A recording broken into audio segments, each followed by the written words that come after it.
안녕하세요, 와프벨입니다. 오늘도 와프벨 하고 계신가요? 이번 영상에서는 여러분께 정말 도움되는 실생활 와인 꿀팁을 준비했습니다. 바로 와인 마신 다음날 숙취를 예방할 수 있는 숙취 예방법 6가지를 준비했어요. 다음날 후회하는 경우도 많지만 분위기상, 상황상 많이 마셔야 될 때 숙취를 줄일 수 있는 꿀팁들을 알려드릴게요. 뻔한 얘기일 수도 있고 미리 잘 아는 분들도 계시겠지만 즐거운 와인 생활을 하는데 너무나 중요한 정보이기에 재미있게 시청해 주시기 바랍니다. 당연히 사람마다 효과가 다를 수 있다는 것 아시죠? 바로 시작할게요. 와인 숙취의 이유에는 여러 가지가 있습니다. 와인에 들어있는 타닌, 히스타민, 이산화황 등의 물질에 알레르기 반응을 일으키는 경우가 많습니다. 이렇게 체질상 와인을 마시면 힘드신 분들이 있어요. 나는 소주, 맥주는 1병, 2병 잘 마시는데 와인은 한두 잔만 마시면 취해. 이런 분들이요. 또 나는 화이트 와인보다 레드 와인이 더 마시기 힘들어 하시는 분들도 레드 와인에 많이 함유되어 있는 타닌 성분이 본인과 맞지 않아 더 힘들어하기도 합니다. 이렇게 체질적인 부분은 바꿀 수 없으니 우리가 실천할 수 있는 방법을 알려드리려고 해요.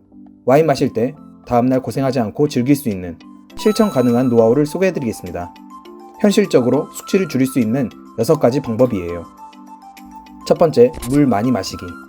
지금까지도 숙취를 완전히 해결할 수 있는 공식과 같은 방법은 발견되지 않았지만 공통적으로 강조하는 숙취 예방법, 가장 중요한 숙취 예방법 중 하나가 바로 물을 많이 마시는 것입니다. 가장 쉬우면서 가장 효과적인 방법이에요. 숙취가 적어지기 위해선 알코올의 흡수를 줄이고 흡수되는 알코올의 분해가 잘 되도록 하는 것이 핵심이에요.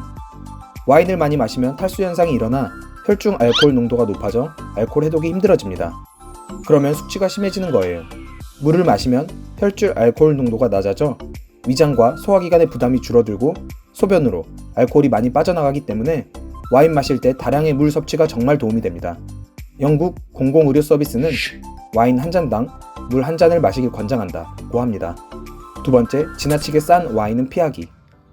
이건 와인 자주 드시는 분들은 조금 느끼실 것 같아요. 저는 부담 없는 가성비 와인, 가격대가 있는 좋은 와인들 모두 그에 맞는 다양한 맛과 가치가 있다고 생각합니다. 그런데 지나치게 싼 와인들이 가끔 있어요. 예를 들어 마트, 편의점, 와인샵에서 구매할 때 1만원 이하 정도의 와인들과 레스토랑, 와인바에서 마시는 2만원 이하의 와인들은 다음날 숙취로 고생하실 수도 있어요. 물론 그 가격대의 모든 와인들이 그런 것은 아닙니다. 하지만 좋지 못한 인위적인 첨가물, 착향료들이 와인에 들어갈 확률이 높습니다. 실제로 TV 프로그램 KBS 세계인에서 프랑스 와인의 진실에 대해 다루었는데 거기 보면 일부 와이너리에서 저가 와인들을 어떻게 만드는지 보여줍니다.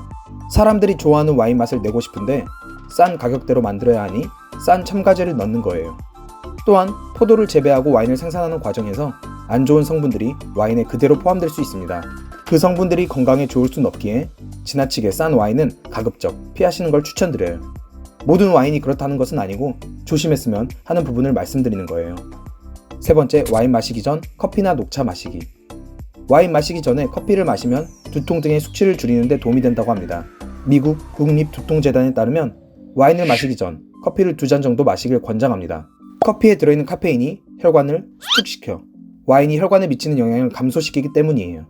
혈관이 축소되면서 알코올이 덜 흡수되는 원리입니다.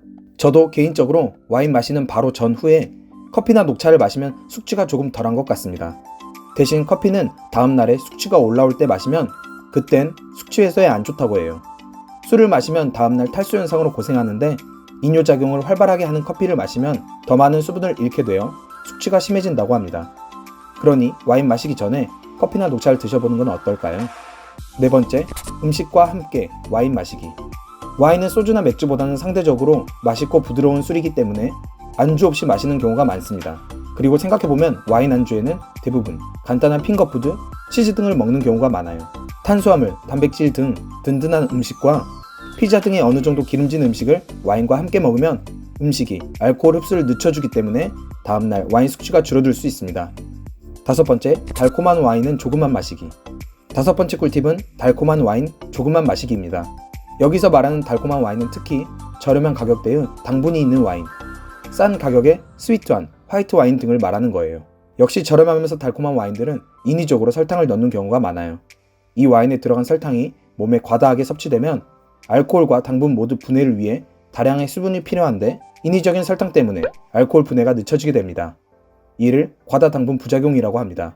그만큼 더 오래 숙취로 고생하는 거예요. 특히 머리에 있는 수분이 당분 분해를 위해 이동해버리면 두통이 심해져 다음날 고생하게 됩니다.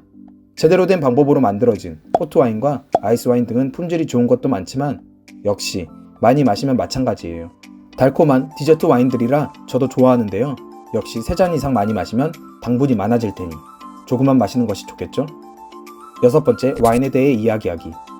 마지막 꿀팁은 제가 생각한 심리적인 접근법입니다. 이건 제 노하우이자 경험에서 느낀 방법이에요. 와인을 마실 때 와인에 대해 이야기하면 좀 더 숙취가 줄어드는 것 같아요. 와인 애호가들의 모임을 가면 기본적으로 인원수 이상의 많은 와인들을 마십니다. 게다가 다양한 종류의 와인을 마시니 섞어 마셔요. 그런데도 다음날 괜찮은 경우도 많습니다. 그 이유는 마시고 있는 와인에 대해 자세히 이야기하기 때문이에요. 이 와인의 맛은 어떤지, 스토리는 어떤지 등을 함께 이야기하다 보면 와인을 벌컥벌컥 마시지 않아 와인 마시는 속도도 자연스레 조절할 수 있고 새로운 내용들을 알게 되니 공부하는 느낌이 듭니다. 그러다 보면 심리적으로 금방 취하거나 짧은 순간에 많이 마시게 되지 않아요. 와인에 관한 다양한 이야기도 하게 되니 더 즐겁게 와인을 마실 수 있습니다. 그럼 다음날 숙취로 덜 고생하는 것 같아요. 여러분도 한번 해보셨으면 좋겠습니다. 물론 와인 숙취 해결에 정답은 없어요. 그래서 여러 방법을 제안드리는 겁니다. 여러분이 이 숙취 예방 꿀팁들로 인해 더 즐겁고 힘들지 않은 와인 생활 하시길 바랄게요. 다음 영상에서 만나요.